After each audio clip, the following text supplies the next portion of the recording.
Hello everyone and welcome to the Boring Gamer tutorial edition. So indeed not a normal video, but I thought I'd put this video together, a little tutorial of making custom thumbnails in GIMP. If it'll help other YouTubers out there make a custom thumbnail in a breeze, just a matter of minutes, or even quicker depending on how intricate you feel like getting with said thumbnail. So let's jump right into the tutorial. So for the sake of argument, well, before I do get started, of course this is going to be with GIMP, which is GNU Image Manipulation Program, and you can download that from the internet with ease.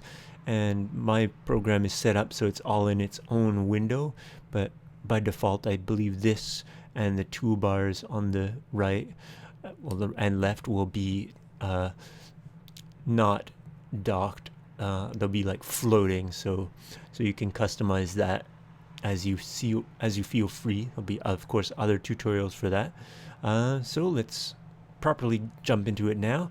So what I'm going to do is I'm going to open up this video I've already released on YouTube into VLC. And so we have, good morning everyone. I'm just going to not continue and I'm going to mute myself so we don't hear him. So anyway, I've opened up the video file. So this is the video that I'm going to be uploading to YouTube, let's say, and I want to have a thumbnail that sticks out. So YouTube, of course, they automatically generate what I'm not sure how their algorithm works, but it's usually pretty good. But if you want to add elements to the thumbnail, you'd want to do it yourself. So I'm have this video going, so I'm just going to fast forward to say a moment in the video where it seems like it would catch the viewer's interest. So it doesn't really, for the sake of this tutorial, it doesn't really matter. I think I actually had it right about there when I uploaded the video, but so let's just say I'll go back a few seconds and say that that's like right when I have the sky, quite a lot of sky. So I'll just pause that, go back a tiny bit and pause. So there we go, that's a good little spot. So say I want this as the thumbnail, but I want to have text or some other image on top of that. So I've paused it, and of course in VLC, which I recommend, you go to video over here, and a handy option is take snapshot. So I just click that and the snapshot is created just like that. So I'll get rid of VLC for now, and I set it so it set this custom folder. So I have this snapshot right here. So what I'll do is I'll open up GIMP, and what I like to do actually is much easier is just to drag and drop it, but you can of course go to file and open it the traditional way as you see fit. So here we go, here we have it, 1920 by 1080. Despite the fact that I took the screenshot not in full screen, it of course it saves the screenshot in its full resolution, so that's handy. So here's the screenshot from VLC. So oftentimes YouTube thumbnails, people put text on them to make say what's in the video or the title of the video or whatnot, make it stand out. And what I like to do on my videos, I don't want to be clickbaity in any way, so I take a snapshot from the actual video so that if people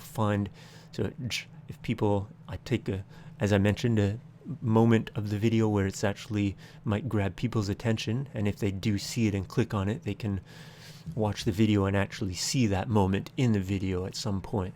So I know Casey Neistat, he takes a picture, which is also a good thing. Like he'll take a still picture from whatever he's doing and use that as the thumbnail and then put text over it, which also works so long as it's, as I mentioned, it's not clickbaity, something that's not whatsoever in your video, then you're good. So here we go, we have the snapshot. So what I'm going to do is I'm going to go over here to the left section, and I'm highlighting the A there, the capital A. That's the text tool. And I'm going to apologies, I don't want to go too quick. This is the first time I've ever made a tutorial for the sake of uploading it to YouTube. So try and go slow. I've noticed that on other tutorials that I've followed, I like it to be not too quick so that I can follow along without pausing, even though you can easily do so. But I digress. So I'm going to click on this little text tool and click anywhere. It doesn't really matter at this point in time. So that's the last font I used, I guess. Pirate doesn't really, again, it doesn't really matter at this point. So since I made a series of videos where I was climbing Mount Chiliad in the Karin Dilettante, which is the Toyota Prius in the game. In this instance, well, you can check out the series as you see fit to get more context, but I'm taking the Mini Cooper, I think that's the Weenie Issy in-game, up the mountain. So just for the so whatever text you want to put in here, you can do so. I'll say make it pretty much similar to the text I used in the actual videos. So I'm just writing, and it's, of course, again, it's by default it's tiny font, but we can change that momentarily. So I'm just climbing Mount Chiliad in I'll say, I think it's the Weenie Issy. Just keep that as it is.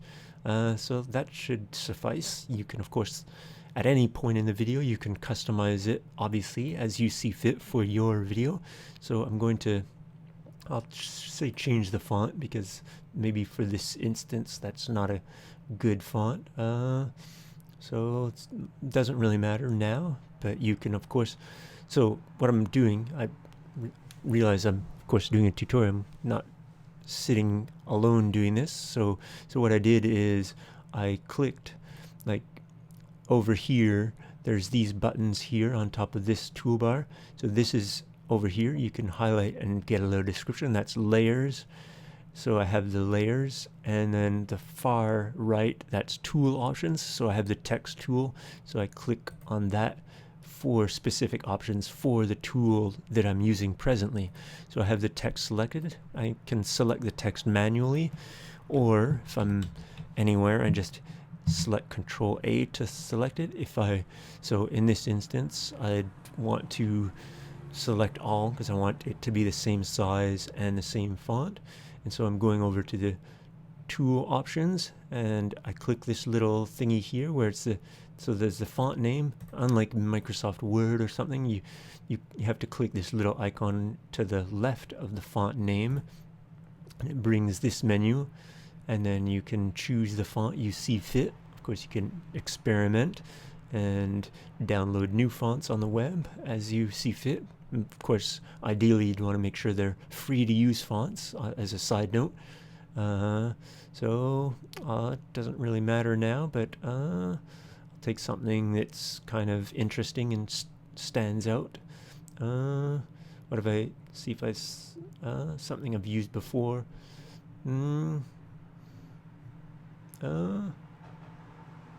Distant Galaxy. I guess that's a Star Wars style font. Presumably it's a free one, but we can try that one out for the sake of argument. Say you're doing a Star Wars themed video or something to that effect. Maybe you'd want that type of font. Again, hopefully presumably that's a free font. I don't know if I downloaded that or if it was already in here. But so that's font is selected, and it's, of course, still at 18, which is way too small. So I'm just going to hit this little up arrow, and it all changes size to much bigger. So say maybe that's a good size font, but then of course the text is cutting off. So maybe I'll lower it, make it a little bit smaller. Say, maybe that. Of course, you have to keep in mind that this is going to be a thumbnail on the YouTube video, so it'll be basically real small. So you want to keep that in mind and you want a pretty big font that'll be easy to read on a tiny little image. So let's say 140 is good. So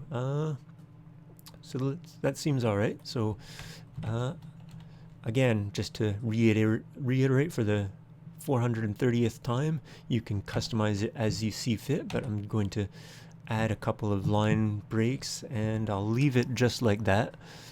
But say I do want the font color to be stand out a little bit more, so I selected the font, or selected the entire text, and I'm going to select this little box here, change color of selected text.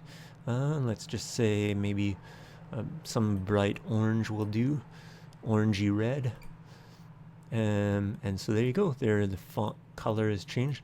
And just going back to the color, you can change it by RGB or the HTML notation, so it's pretty handy. And again, I'm not an expert at this program, but I've gotten used to doing just this, so I'm hopefully this will help you do that. And if you want to further customize or learn other things, there's plenty of tutorials out there as well. So we'll leave that as is. And so that text is good. We'll say that this size is good. So I'm going to, but it's overlapping the car, so I'm going to go to this move tool over here, which is the plus sign with the arrows pointing out. Click that, and then I can move the text freely around nicely, which is pretty handy. So say I want it to go around the car, something to that effect. Of course, it will vary depending on what you personally is in your videos. So that's customizable to your heart's content. So that's good. So also, maybe in my next video, you can actually use this alignment tool and center it, but in this case that's pretty good. I like that the way it is, so that's good. So what I'm going to do now is say the final element is, in my videos I also have the game logo, so I'm going to go over to the file folder I made, and I downloaded this off the internet earlier. It's a transparent file, so that well, you'll see in a second. I'm just going to again drag and drop easily, and I'll put that right here. And as you can see, it's a pretty high resolution, big file. So like sizable, like well over much taller than 1080 pixels. So what I want to do is I want it to fit in this bottom right corner. So I'm going to select this tool over here, this one right here, which the scale tool, which you can see it's kind of like a little square arrow to a bigger square. So I can select that so I can scale it. And so I have this little scale, my cursor is a scale thing now. So what I'm going to do, I want to keep the ratio intact. If I moved it right now without, the ratio is going to get messed up, so that it's real kind of unpretty, to have a little TLC reference in there.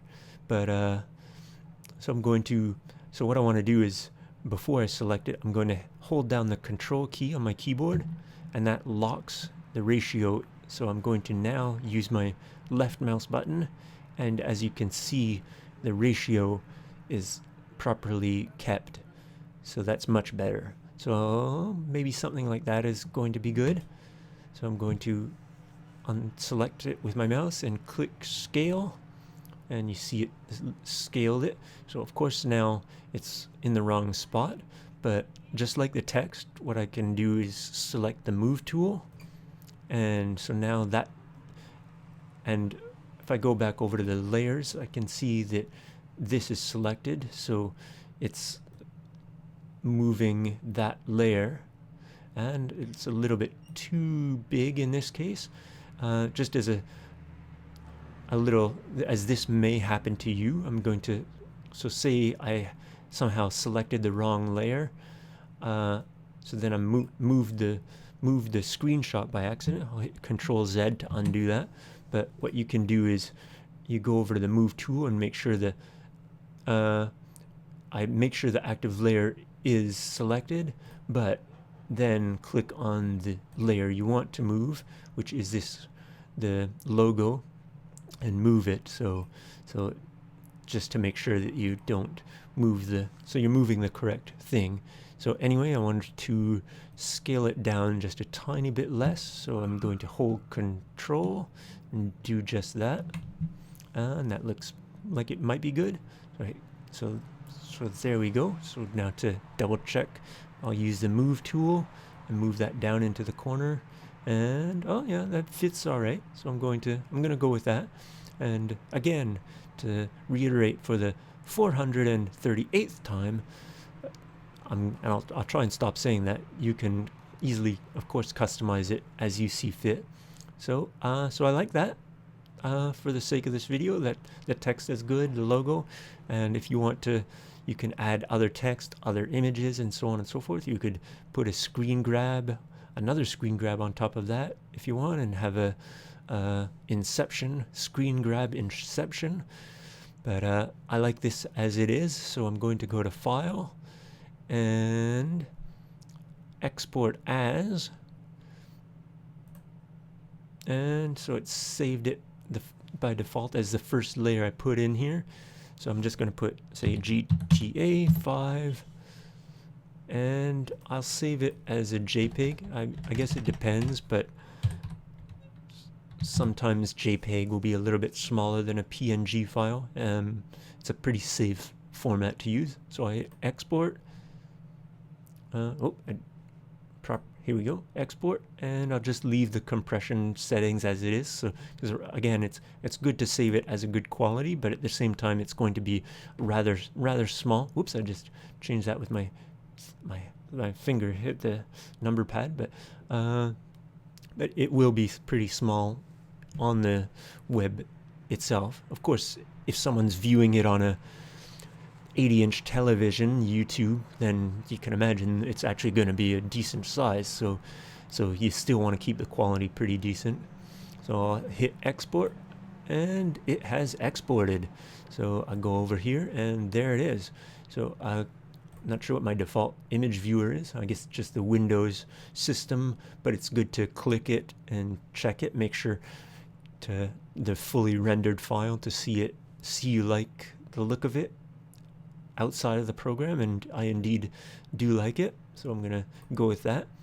So I'll go back to GIMP, and what I'm going to do is save the project file. So I'll hit save, and I'll just leave that as GTA 5, and XCF is the GIMP project file type. So I'll hit save, and that has saved. As a moment ago, like, say I'll make a tiny change just for the sake of the argument. I'll select the text layer and move that just slightly.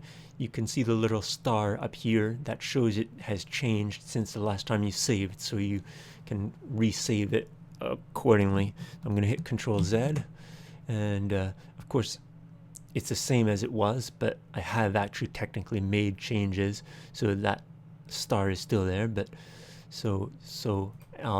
but anyway, I'll save it once again, and the star is gone.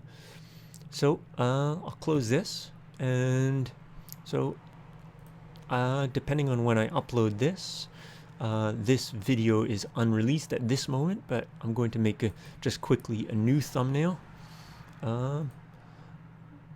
Just move this so I can access the scroll bar.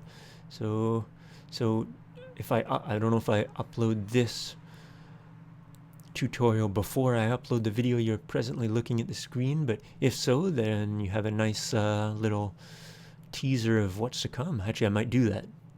So I'm not going to go too far ahead in the video for that reason, but for the 4 people that watch this tutorial, hopefully I'll be happy if I can help out a handful of people, but you get a little teaser of what's to come in the climbing Mount Chiliad in a Karin Dilettante, which, as I'm going to stop rambling here, but you can see I'm back to the Toyota Prius-like car in this one. So I'm just going to rewind and say being stuck on top of those rocks was appealing. I'll pause it there. Whoops, I just hit restart. My mistake. Oh yeah, I can put it full screen and have the controls there. Or let's say, oh yeah, I'll go back to that section.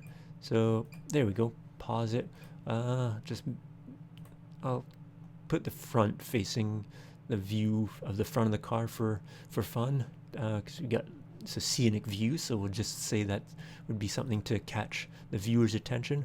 So video, take snapshot, and there we go. The snapshot was taken and the location was shown. And just quickly, if you want to change the default location, you can go to video, or rather preferences and video, and I have it set to the tutorial, but by default it will go to documents folder. If you have it'll be blank and go to your documents folder on your C drive. But for the tutorial, again, I just set it to that folder. So that's done, so I can close that, and here we go. There's the snapshot. So what I'm going to do is open up my project file that I saved. I can go to open recent and you see all my recent stuff. So I'm going to open up the .xcf. If I opened up the GTA 5, just for the, I'll do so, but this is the image itself. So that's the rendered image. So I can't, that's hard coded, so I can't change any of this. So I'll close the image, the JPEG file, and open recent, and XCF is the project file. So, and you see the little preview there. So now I can customize this.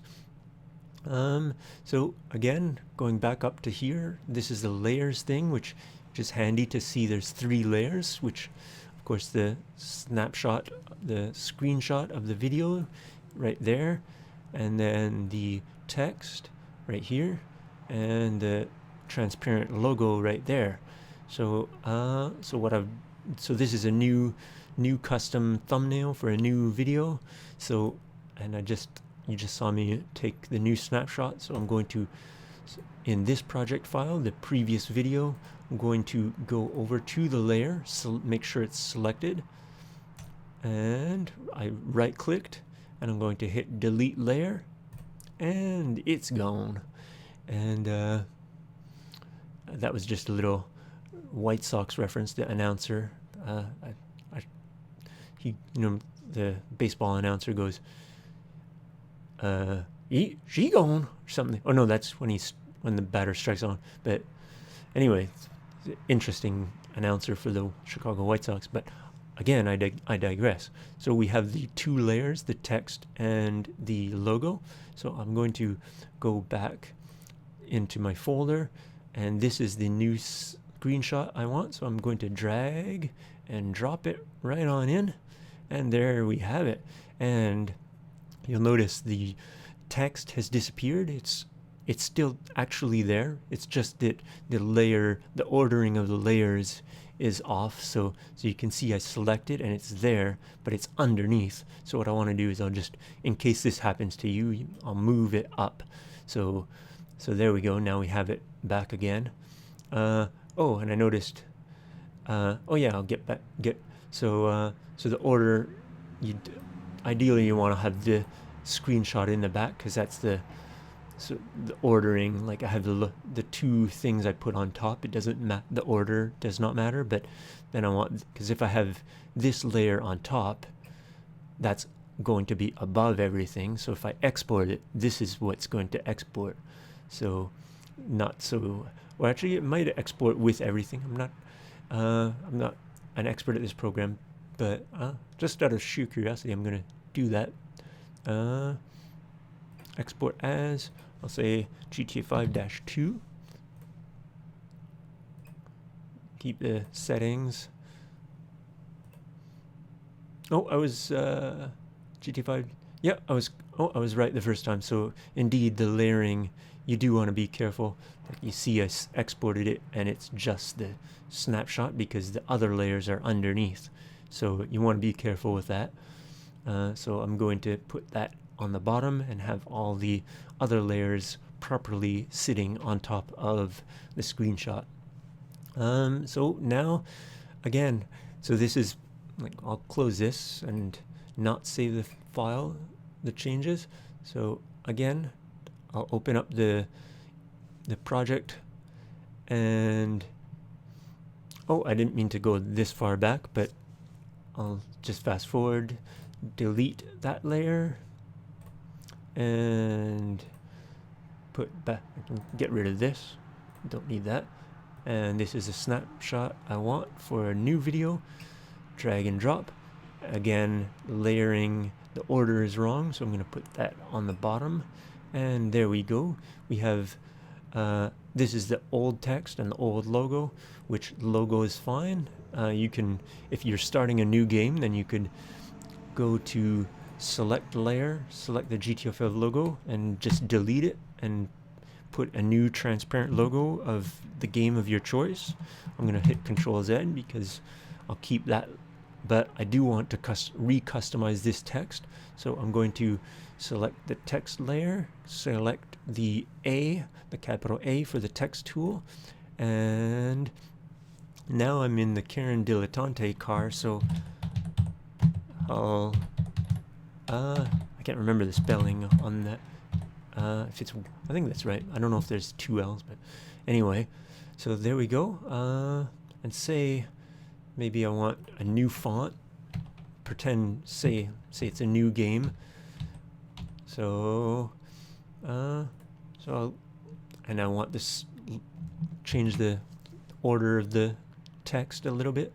So I'll selected it, and I'll go back over to tool options. Change my font, say, I don't know what this font is, but ooh, that's pretty, it's a slender font, but we'll go with that. So the font has been changed. Say maybe we can make it a little bigger because it's a slender font. Go 155, say, maybe make it bold.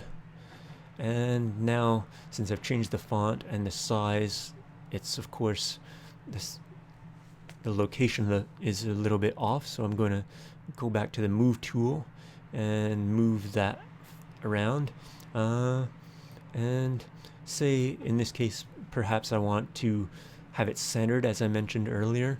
So so say I like it as far as vertical,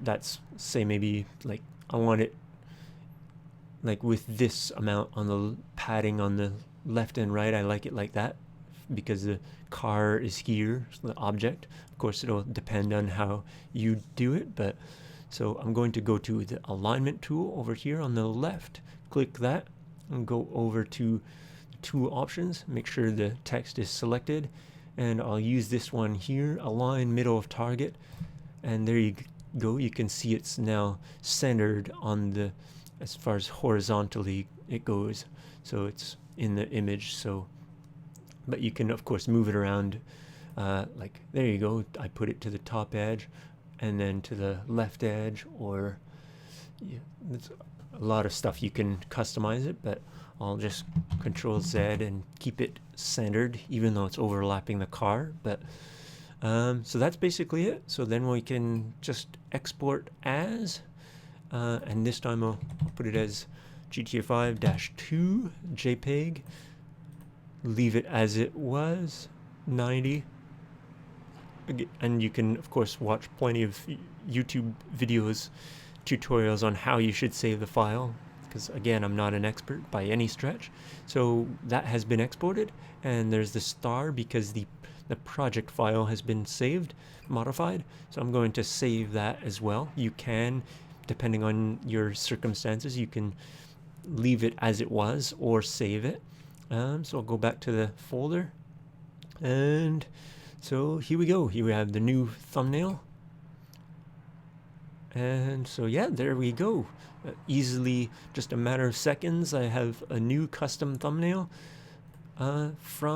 made from the project file of that I had saved. So open recent and go to GTA5.xcf, and if I want to make a new video, repeat the process.